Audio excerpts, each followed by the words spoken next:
झुंझुनू शहर ही नहीं बल्कि झुंझुनू जिले का पहला सीएनजी पंप इंडियन ऑयल द्वारा शुरू किया गया है, जिसके बाद जिले के हजारों सीएनजी वाहन मालिकों की एक बड़ी टेंशन खत्म हो गई है। झुंझुनू शहर के चूरू बाईपास रोड स्थित इंडियन ऑयल के शहीद जाकिर फिलिंग स्टेशन को अब सीधे गैस पाइपलाइन से जोड़ा गया है। इसके साथ ही यह जिले का पहला ऑनलाइन सीएनजी पंप बन गया है, जहाँ 24 घंटे सीएनजी की सुविधा उपलब्ध रहेगी। इस नई सुविधा का शुभारंभ किया गया पंप डीलर मोहम्मद सलीम चौहान ने बताया कि पहले सीएनजी सिलेंडरों के माध्यम से ट्रकों से सप्लाई होती थी, जिससे ग्राहकों को काफी परेशानी होती थी। केवल 8 घंटे ही सीएनजी उपलब्ध रहती थी, जिससे लंबी लाइनें लग जाती थीं और कई बार 2-2 घंटे इंतजार के बाद भी लोगों को खाली हाथ लौटना पड़ता था।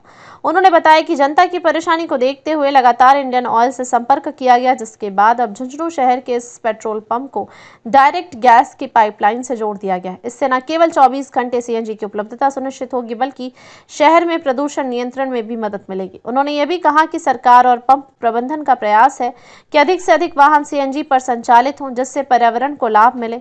इस अवसर पर इंडियन ऑयल कंपनी के प्रतिनिधि भी मौजूद थे। इस अवसर पर सीएनजी अधिकारी Dushyant Mani, CNG Jhunjhunu area manager Sitaram Meena, petrol diesel area manager Dikshant Chopra, Rohit, बिजली विभाग के XEN Mumtaz Ali, Sharif Chauhan, Apex hospital incharge Altaf Kachhawa, Murad Khan, Mubarak Chauhan, Kadar Aliraza Chauhan, Arif उर्फ मथरा, डॉक्टर अब्दुल करीम, फारूक, आरिफ, रमजान, आरिफ, विजय, विक्रम सिंह, आसिफ, रूप, सुरेंद्र समेत अनेक गणमान्य उपस्थित रहे। आज का कार्यक्रम आईओसीएल का सीएनजी डिपार्टमेंट का कार्यक्रम था। सीएनजी डिपार्टमेंट द्वारा झुंझुनू जिले के अंदर ये प्रथम ऑनलाइन सीएनजी का पंप जो है वो चालू किया गया है। पहले यहाँ पे सीएनजी ट्रक के अंदर बोतल के द्वारा सप्लाई दी जाती थी, जिसके लिए ग्राहकों को बहुत ज्यादा दुविधा होती थी।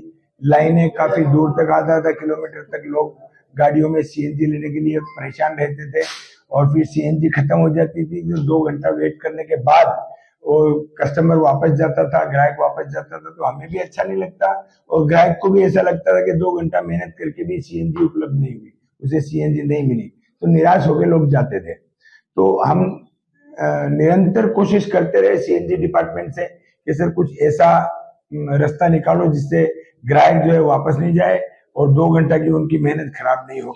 तो सीएनजी डिपार्टमेंट ने अपने पेट्रोल पंप को सिलेक्ट किया और 24 घंटा सप्लाई डायरेक्ट इन लोगों ने अपने को देने के लिए और पाइपलाइन फीडर से डायरेक्ट पाइपलाइन यहाँ लेके आए और 24 घंटा इस पेट्रोल पंप पर सीएनजी उपलब्ध हो, ये कार्यक्रम का आज शुभारंभ किया गया है। और उद्घाटन के अंदर जो सीएनजी डिपार्टमेंट के बड़े छोटे सभी अधिकारी यहाँ मौजूद रहे और उनकी देखरेख में आज सीएनजी का ऑनलाइन ओपनिंग किया गया है। पूरे इंडिया के अंदर ये एक मिशन चल रहा है कि पोल्यूशन कंट्रोल किया जाए और उसी के अंतर्गत हमारा शहर भी कोई इंडिया से बाहर नहीं है। हम भी इसी प्रयास में लगे हुए हैं कि हमारे शहर का पोल्यूशन भी कंट्रोल में रहे और पोल्यूशन कंट्रोल को देखते हुए ही ये सीएनजी को ज्यादा प्रोत्साहन दे रहे हैं कि सीएनजी की गाड़ियां ज्यादा से ज्यादा वाहन सीएनजी के चलें और पोल्यूशन कंट्रोल किया जाए और कम से कम शहर में पोल्यूशन हो। इसके लिए हम भी कार्यरत हैं और सरकार भी कार्यरत है।